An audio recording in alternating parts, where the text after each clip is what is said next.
मैं सबसे पहले तो बाबा सिद्दीकी जी को, जिनको हम सब लोग पर्सनली जानते थे, उनका लंबा संबंध रहा कांग्रेस से, उनको अपनी श्रद्धांजलि देती हूँ। उनके परिवार को, मित्रों को, शुभचिंतकों को अपनी संवेदनाएं व्यक्त करती हूँ। मैं अभी भी ईश्वर से प्रार्थना कर रही हूँ कि उनका परिवार इस दुख से उबरने का संबल पा सके, जीशान जिनको हम सब जानते हैं। लेकिन इससे एक बहुत बड़ा चिंता व्यक्त भी करना चाहती हूँ। आज महाराष्ट्र में जिस तरह से कानून व्यवस्था दम तोड़ चुकी है, वो अपने आप में एक गंभीर विषय है। कभी लाइव टीवी पर किसी की हत्या हो रही है, कभी पुलिस थाने में गोलीबारी हो रही है। ये Y+ कैटेगरी इनकी सिक्योरिटी थी, इनके साथ NSG होते थे, और उसके बाद दिन दहाड़े दशहरे के दिन, जिस दिन इतना पुलिस का बंदोबस्त था, हत्यारे आते हैं, हत्या करके चले जाते हैं। ये क्या दिखाता है आपको महाराष्ट्र में? महाराष्ट्र में कानून व्यवस्था ने पूरी तरह से दम तोड़ दिया है। मुझे एक बात का दुख है, और दुख इस बात का है कि वो बांद्रा से चुने गए थे, वहां के नेता हैं, और वहां पर आज रेल मंत्री जाकर एक अनावरण करने जा रहे हैं, एक उद्घाटन करने जा रहे हैं। अरे आपके एलाई थे, इस समय वो अजीत दादा की पार्टी के मेंबर थे। मतलब कुछ तो एक मानवता के नाते आप उस प्रोग्राम को कैंसिल कर देते। आपकी अपने एलाई के प्रति इतनी श्रद्धा, इतनी संवेदना नहीं है। मैं जो हुआ वो दुखद है, लेकिन जो हुआ उसने महाराष्ट्र की कानून व्यवस्था के परखच्चे उड़ा दिए। राहुल गांधी जी ने एक ट्वीट करके सवाल उठाया है कि ये भयावह घटना है, कानून व्यवस्था पूर्ण विफलता है, उजागर करती सरकार की जिम्मेदारी लेनी चाहिए और न्याय मिलनी चाहिए इनको। बिल्कुल, और मैं इसलिए जो मैंने पहले कहा, जो राहुल जी कह रहे हैं, वो आज सवाल सबके दिमाग पे है, वो आज सवाल सबकी जुबान पर है। महाराष्ट्र में ऐसा क्या हो गया है कि लाइव टीवी पर हत्या हो रही है, लाइव प्रोग्राम हो रहा है, यूट्यूब पे हत्या हो जाती है, पुलिस थाने में खुलेआम गोलीबारी चल रही है, बलात्कार हो जाता है, 500 लोग जब तक सड़क पे ना आए FIR नहीं लिखी जाती है। बाबा सिद्दीकी एक Y कैटेगरी सिक्योरिटी उनको मिली हुई थी, उनको 15 दिन पहले धमकी मिली थी, और उसके बाद ऐसा हादसा हो जाता है।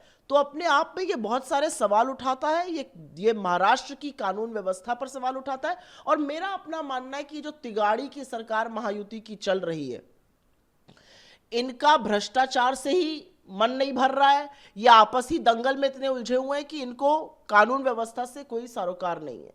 मैं मुंबई के शिवाजी पार्क में पार्टी दशहरा रैली के संबोधित करते हुए संजय राउत ने कहा कि हरियाणा चुनाव आयोग की वेबसाइट पर सुबह 72 सीटें कांग्रेस को मिलती दिखाई दे रही, तो ये दोपहर में बीजेपी सरकार बना दी।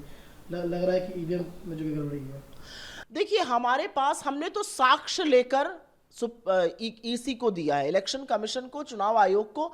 हमने साक्ष्य के साथ सिलसिलेवार तरीके से, बिंदुवार तरीके से, जो कंस्टिट्यूएंसीज में गड़बड़ी हुई, पूरे दिन EVM यूज हो रही है, फिर स्ट्रांग रूम में रखी हुई है, और उस पर 99% बैटरी है। ये बहुत सारे विधानसभाओं में हुआ, हमने वो दिया। उन सारी EVM पर हम हार रहे हैं।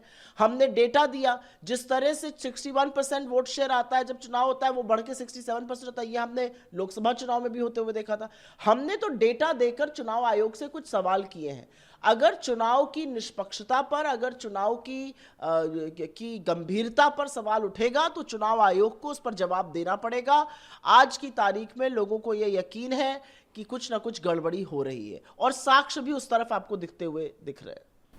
उद्धव ठाकरे ने न्यायाधीश पर सवाल उठाते कहा कि CJI कहना चाहता हूँ कि अगर आप इतिहास बनाना चाहते हैं तो सही फैसला दे, केवल आप बोल रहे हैं, कोई फैसला नहीं दे रहे। आप नरेंद्र मोदी की बातें ना करें, ये ठीक है, लेकिन अगर कोई फैसला नहीं देते हैं तो न्यायपालिका का विश्वास उठ जाएगा, लोग न्यायपालिका विश्वास। मेरे हिसाब से जिस तरह से महाराष्ट्र में जनमत की चोरी हुई, जिस तरह से महाराष्ट्र में एक असंवैधानिक तरीके से सरकार बनाई गई, जिस तरह से एक पार्टी को तोड़ा गया, उसका सिंबल, उसकी प्रॉपर्टीज चोरी करी गई, हम ये आशा कर रहे थे कि ये इस देश का उच्चतम न्यायालय उसको गंभीरता से लेगा और उस पर एक ऐसा जजमेंट देगा जिससे बाकी जगह बीजेपी और उनके जैसे दल ये करने से बचेंगे। लेकिन ऐसा नहीं दिखा।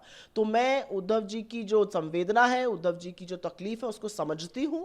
और बिल्कुल मुझे लगता है न्याय से बड़ा जस्टिस होते हुए दिखना भी उतना ही जरूरी है जितना जस्टिस करना। तो हम इतिहास के पन्नों में अपने कामों से याद किए जाएंगे। कांग्रेस अध्यक्ष खड़गे जी ने मोहन भागवत के कल के बयान पर कहा है कि संघ जो है देश में फूट डालना, नफरत डालना और फैलाने की कोशिश करती है।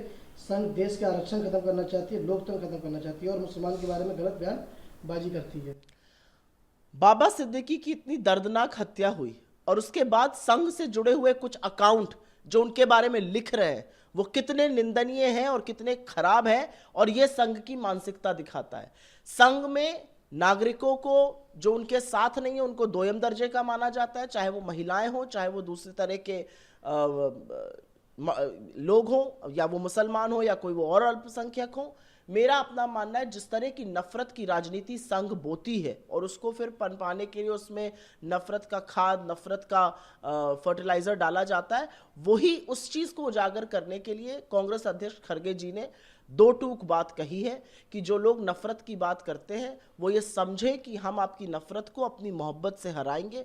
हम जोड़ने की बात करते हैं, आप लगातार तोड़ने की बात करते हैं। जिस देश का प्रधानमंत्री मंच से मुजरा, मुसलमान, शमशान, कब्रिस्तान, किसके कपड़े से कौन पहचान लिया जाता है, इस तरह की बातें करेगा तो उनका और संघ का क्या संबंध है, ये सब जानते हैं। संघ ने लगातार इस देश को तोड़ने की बात करी है। संघ की विचारधारा से प्रभावित होकर गोडसे ने गांधी की हत्या की है, तो संघ किस मुंह से बात करता है इस देश को जोड़ने की? वो इस देश को कभी नहीं जोड़ सकते। For exclusive and insightful videos, subscribe to our new channel ABP Live Premium.